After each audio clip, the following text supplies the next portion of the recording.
and I were talking about just during the quick break, I think all of us, with the exception of Dominic, need to sort of reflect a little bit. Well, what did we get wrong about the whole? What did we get wrong? Our NBC News is projecting as too early to call. So again, lots of calls there. I think the one that, I don't know if it qualifies as a surprise, but I think one that Democrats were hoping was within their reach here was that Florida abortion rights measure. Joy, as you were talking about earlier in detail, and Nicole as well. Again, it looks like it's going to win, to Chris's earlier point, by a very large margin, but not a large enough margin to put it over 60 points, which is what they'd need to get a yes. Yeah. I think if you look at the New York Times this morning, the headline was America makes a perilous choice. I think that in 2016, we didn't know what we would get from a Trump administration, but we know now. And we know now that he will have almost unfettered power. And so I worry not about myself, actually. I don't worry about my station in life. I worry about the working class. I worry about my mother, a retired teacher.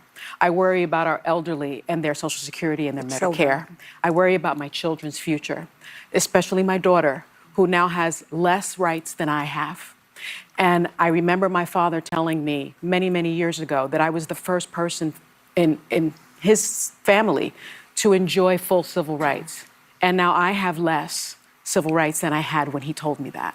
So again, I'm profoundly disturbed that the 14th Amendment of the Constitution did not prevent someone who participated in an insurrection from becoming president of the United States. I think that going forward, the convicted felon box on employment applications better be taken off, because if you can be the president of the United States, then you should not be prevented from employment in this country, because I remember applying for my jobs as a federal prosecutor, and there was a box for convicted felons. Well, and so that. How you feel? I'll start. Yeah, go ahead. My takeaway is that the system works. We live in a democracy. People spoke. This is what people wanted. I vehemently disagree with the decision that Americans made. But I feel very, very hopeful that we have a democratic system in this country. We should value it. We should love it. We should protest if the situation arises that we need to protest, which I'm sure it will. And I've been through this before with Nixon. It's been very difficult. But boy, oh boy, do we have a country if we... Terrible night for women, for children, for the hundreds of thousands of hardworking immigrants who make this country go.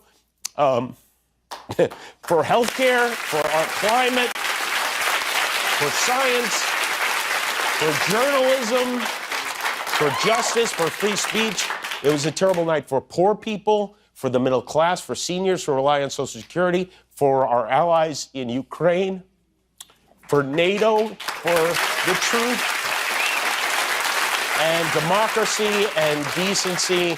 And it was a terrible night for everyone who voted against him. And guess what? It was a bad night for everyone who voted for him, too. You just don't realize it yet. And most of all... Familiar, sinking feeling, but I didn't feel the seismic shock that seems to have accompanied some responses to Donald Trump's victory.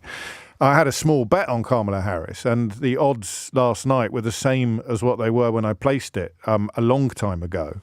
And all of the odds, if you follow betting markets, were pointing towards a Trump victory. So I was a little surprised at some of the certainty, particularly from people who are normally quite good at this sort of thing. Some of the certainty, not only that Kamala Harris would win, but also that she would win by a country mile. So Dixville, Marks and Mateless. Let's start with Mateless, who did sterling work last night across all manner of platforms. But I don't know if you remember, was it a year ago? When Emily went to America to sort of test the waters, when everybody presumed that 2024 would be Biden versus Trump, Emily went to America and sought to establish, the lie of the land, electorally speaking. And I was taken aback, actually. I don't think I conveyed it on air. But I was really surprised by the first thing she said to me, which is that the main topic of conversation, or the thing that people seem to care most about, was the price of petrol, or gasoline, as they call it, at the pumps. Now, that was interesting for a number of reasons, but chiefly because for people like me, and possibly you, who presume that little things like trying to launch an insurrection against a democratically elected government, being found by a court essentially to be a rapist, or being a multiple felon, all of these things that I thought, and you possibly thought, or would have thought, would overshadow everything else. I'm fond of the phrase, as you know, personal depravity. The idea that Donald Trump's personal depravity would push all other concerns out of the electoral space, out of the political space. I don't care what he says you would think about the economy or about immigration or about any of the other issues that purport to be priorities in politics, because his personal depravity is so acute and so obvious that it won't matter. So that's mistake number one. There really is still a lot of people who are holding on to hope, trying hard to hold on to hope. But the numbers, it's hard to do that in the face of a map that really looks like it's presenting a very steep challenge. And a country that at this point is still very divided. And to be clear, Michelle, NBC News has called 2 of the 7 swing states. They have called Georgia and North Carolina for Donald Trump. They've also called Senate control for the Republican Party. 5 swing states remain to be called. But as you say, the internal math, which we have been following with Steve Kornacki, the wins in Georgia and North Carolina have created the mood that you're describing. The last thing that we have reportedly hitting home. We've still got a little way to go. We're not yet in the position where Kamala Harris concedes, because we've got to see more votes in Pennsylvania, Michigan and Wisconsin. But it doesn't look good for her. You do need to underline just how remarkable this is. I mean, the only time in American history this has happened before was the 1880s, when Grover Cleveland became the 22nd and 24th president of the United States. Donald Trump is going to become the 45th and 47th president of the United States. But Grover Cleveland hadn't been responsible for an insurrection at the Capitol in 2021. He hadn't been impeached twice. He hadn't been found guilty on 34 offences, and Donald Trump still awaits sentencing on that. He hasn't faced a whole slew of other charges.